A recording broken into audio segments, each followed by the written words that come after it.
It's the evening and light is not coming in much from the window on my face, so the room light from the back is not good for this configuration, but maybe I'll get a table lamp. And what did I do here? Okay.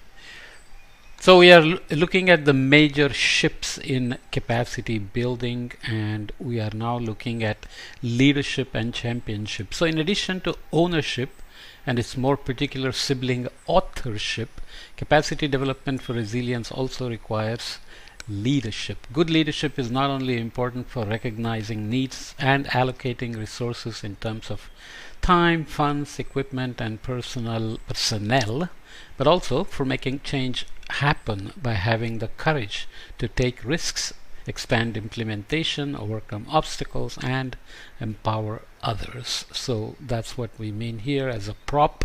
Leadership empowers others. So you have to give people the sense of ownership, and external partners have to play a supporting role, as we said, so partnerships there. But a good leader is somebody who makes the team like they really accomplished something, instead of back patting himself or herself on the back saying, I led this project.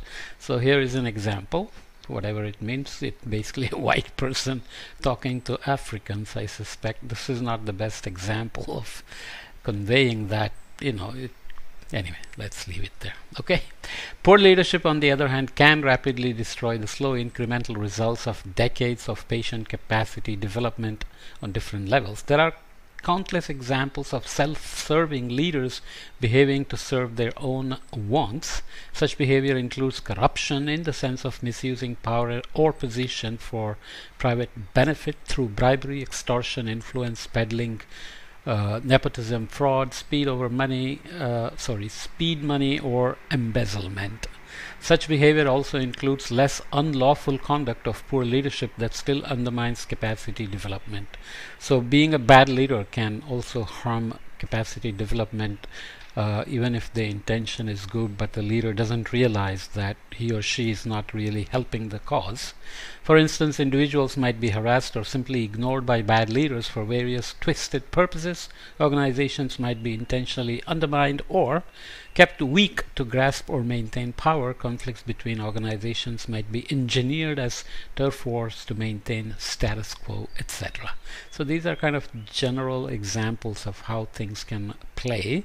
And it's been suggested that good leadership in capacity development is about enhancing understanding, improving relationships, generating commitment, fostering ownership, and so on.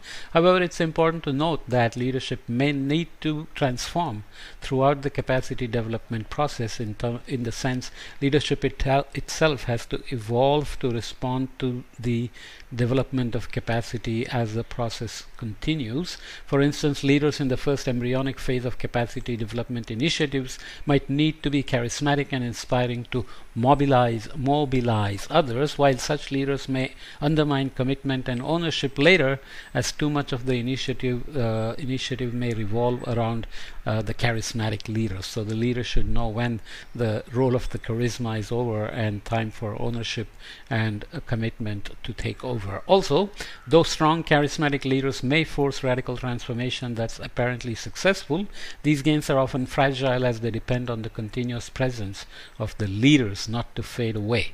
This happens too often because in many bottom-up social leaderships, one social leader can bring in a lot of charisma and change, and doesn't breed or promote other leaders to take over, and then the entire thing can become too dependent on this charismatic leader and fade away when the leader goes away for whatever reason. Then it may be more appropriate with more facilitating and shared leadership, as vision can be blinding if it comes from one pair of eyes only.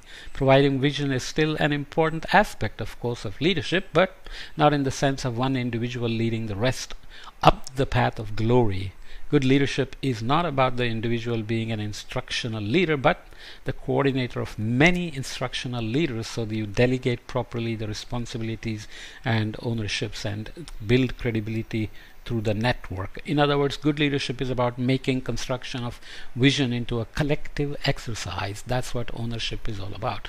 Making explicit activities to develop local leadership vital for capacity development, especially since leadership must be sustained over time, not to lose vital momentum in the capacity development process. In short, good leadership for capacity development is adaptive, shared and sustained, which most often demands a core group of several leaders with different skills, perspectives and leadership styles. So good leader is not holding on to everything, is but able to delegate, distribute responsibility, create a network of leaders, so that not everything doesn't depend on himself or herself. It's also important to note that leadership is in complex human environment systems do not necessarily rely on formal management structures, though such cases generally involve an intrinsic conflict between formal and informal leadership, which in turn often is difficult to grasp for external partners. Well, it's kind of a complicated sentence, but you understand that many of these capacity building exercises are kind of a social enterprises where you don't have a CEO or something, so it's not a formal management structure with a board of governors, but you can have advisors, external or internal knowledge based expertise or other expertises advising the leader to manage the project and program. Okay, that's where we are at now, right? So if it is here that the championship comes in as the requisite to include individuals who vigorously support the capacity development process from the inside. It is, in other words, not only leadership that has been identified as fundamental for the formation of effective partnerships, but also championship itself as a major ship in capacity building. So although the role of champions may shift over time, again, like leaders' role, the champions are generally entrepreneurial individuals who advocate on behalf of the partnership and the partnership approach within their home organizations, within the partnership as a whole, and externally. However, championship entails not only strong abilities to communicate, negotiate, and organize various aspects of capacity development projects and programs, but also legitimacy among all partners. So credibility, legitimacy, and trusted relations, and the salient points that the champion makes must be understood by the leader and propagated into the network. It's even suggested that external partners should focus their support on internal partners with already identified champions who are willing and able to contribute to making change happen even in situations of resistance. So disagreements and resistances, turf wars, etc.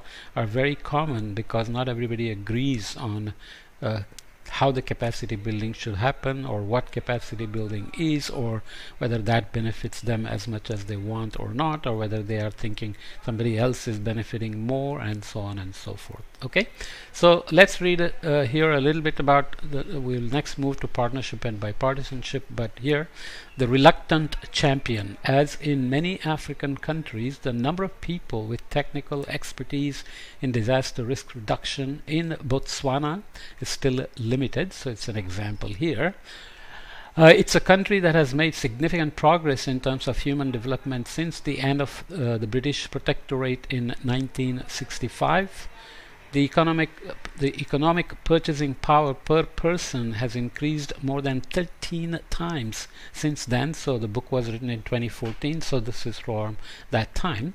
So the adult literacy rate is now around 85%. Child mortality has gone from 14.2% of the children dying before the age of 5 in 1965 to 5.3 now in 2014, and fertility rates, 2013, and fertility rates have dropped from 6.5 to 2.7 children per woman during the same period. This is a tremendous drop, 6.5 to 2.7, and if by now it has gone probably even lower than 2.7, then they're heading, to below replacement rate, which one has to watch out for as well.